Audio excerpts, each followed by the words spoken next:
Ақыры телефон қарап жатыр екенсің, онда мына видеоны көріп таста. Бірақ абайла, өте пайдалы. 2025 ұбт келген физикадан сұрақ, кеттік. Салыстырмалы ылғалды анықтау керек. Бізде екі термометр берілген, біреусі 30 көрсетіп тұр, бірақ мында астында ешнәрсе жоқ. Екіншісі 26, астында сума бір нәрсе бар сияқты, яғни сұйық бар сияқты. 26-ны көрсетіп тұр. Енді бізге тау керек осы кестеге қарап салыстырмалы ылғалдылықты. Қараңыздар, жоғарысын оқимыз. Құрғақ және ылғал термометрдің айырмасы дейді. Құрғақ деген демек мынау болып тұр ғой біріншісі, екіншісі ылғал деген мынау астында су бар болып тұр. Сонда екеуінің айырмасы 30-дан енді азайтасыз 26-ны, сонда 4 қалады. Демек 4 табыласыз. 1, 2, 3, 4, мінекей 4.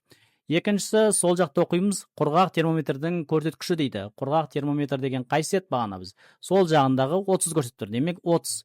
Енді осы екеуінің қиылысқан жерін барамыз. 30-дан кетіп бара жатады, 4-тен кетіп бара жатады, сонда ортада 92-де қиылысады. Демек, салыстырма ылғалдылық бұл жерде 92% екен. Видео сізге пайдалы болды деп ойлаймын.